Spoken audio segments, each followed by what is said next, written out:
The first specific type of learning that I'm going to talk about is something called classical conditioning. And with classical conditioning, we typically begin by talking about an early series of studies that led to this idea of classical conditioning, conducted by someone named Ivan Pavlov.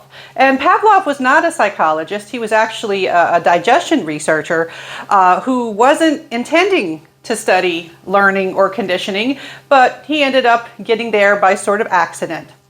And so Pavlov was studying dogs. He was studying digestion in dogs, and he noticed that when he went to feed the dogs, they would salivate. Anybody who has a dog, especially the larger breed dogs, I notice, if you have a dog, you probably have noticed that they'll do this thing. They start to salivate. They start to drool when it's time to eat. And that makes sense from a physiological, biological, physical standpoint. It makes sense to salivate because saliva, spit, it breaks up the food. It allows you to digest. So it makes sense. Yeah, you're doing that because you need that to digest the food. Having food in your mouth and salivating makes perfect sense from a physiological standpoint. But what about salivating before you get the actual food? Does that make sense from a physiological standpoint? Why would a dog be salivating when they don't actually have the food in their mouth? The actual food should be the thing that stimulates salivation, but they're doing it before. Could something more be going on? And so Pavlov eventually designs this series of studies, and eventually we learn more about what we're eventually going to call classical conditioning. All right, so he sets it up where the dogs are presented with food, but he does a little something extra. He rings a bell. All right, so food, bell, food, bell. All right, why might he be doing this? What do you think he's trying to accomplish? All right, something with that bell, huh? And so he keeps doing this, and eventually he gets to a point where you can ring the bell without presenting the food, and the dog salivate to the bell alone. Now that makes no sense in terms of physiology. All right, there is no reason that a dog's body would give any kind of signal that says you need to salivate right now. But the dog is salivating, but to a bell that has nothing to do with food, nothing to do with feeding, nothing to do with digestion. All right, so Pavlov managed to change the dog's behavior. We've got a relatively permanent change in behavior, and it was from experience, so it counts as learning. And specifically, with this type of learning, we call it classical conditioning. What is involved in classical conditioning?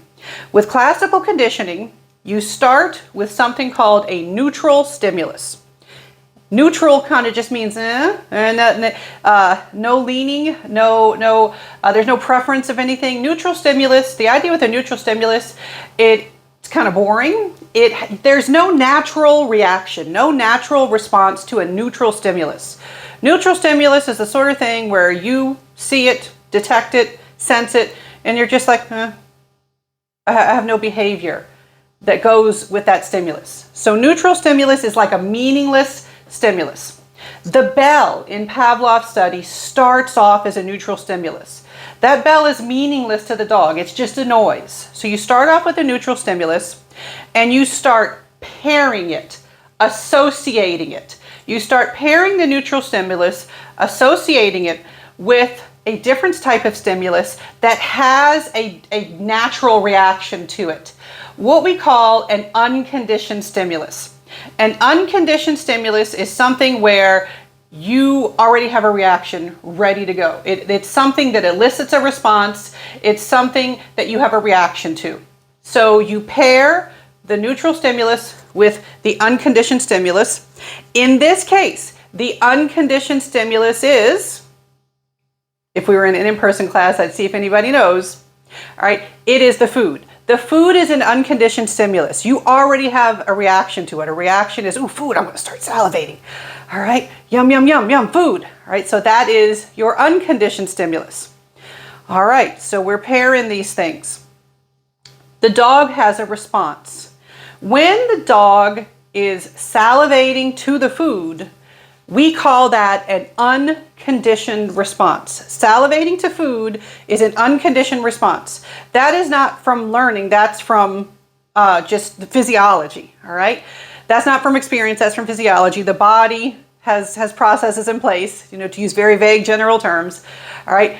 That's a bodily response. That's not a learned response. All right, and it's not being learned now is another important element. All right, so salivating to food, unconditioned response.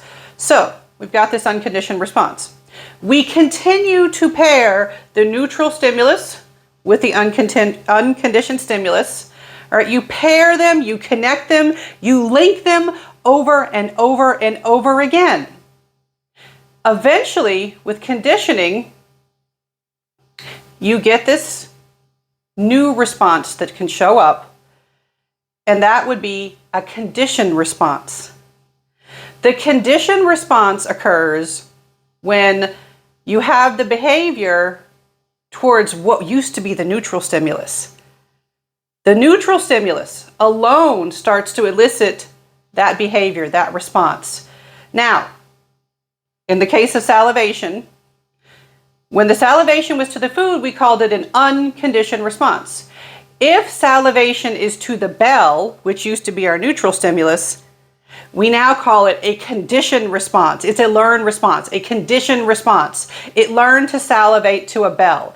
And if the bell elicits this conditioned response, it gets a new name. It's no longer a neutral stimulus. It is now a conditioned stimulus. All right? Now, for my students, I'm going to give you a warning. It is so common when it's test time or quiz time.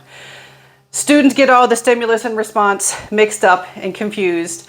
All right, you need to be prepared for test questions where I say, okay, here's an example. Some conditioning is going on. Which one is the conditioned stimulus? Which one is the unconditioned response? You know, so you're going to have to wrap your head around what does it mean to be unconditioned versus conditioned. What's the stimulus? What's the response? All right, be prepared for that. Now, all right, yes, we said the major things here. All right, so Pavlov's study is the classic study of classical conditioning. All right, we've learned since then that many things many of our behaviors are learned through classical conditioning, not just in animals, also in humans. All right, so try to think of some things in your life that you learn through classical conditioning. I mean, one of them that I always think of, if you have gone to a school that has a bell system, like they ring a bell and then everybody gets up and goes to lunch or they get dismissed for the day. Well, why are you getting up for that bell? It doesn't make any sense to stand up and walk out of a room when a bell is rung unless you have been conditioned to do so. You have associated that bell with lunchtime. You know what to do with that. Also, if, let's say, you live in a neighborhood where there is an animal, all right? Let's say it's a dog. If you're a dog person, it's not your dog, all right? But let's say there's a dog in the neighborhood that is not well behaved. It jumps out at people. It startles people. So you're walking down the sidewalk. You hear the bark that sounds like that dog's bark. You might do like that. And even if it turns out that wasn't the dog making that noise, you know, that noise, you've learned to jump at that noise. All right.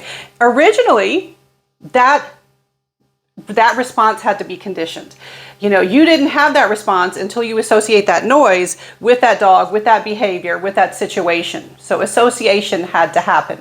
Now, we have some other examples about how emotional reactions can be classically conditioned. And so in the next video, I'm going to talk about a classic study called the Little Albert study.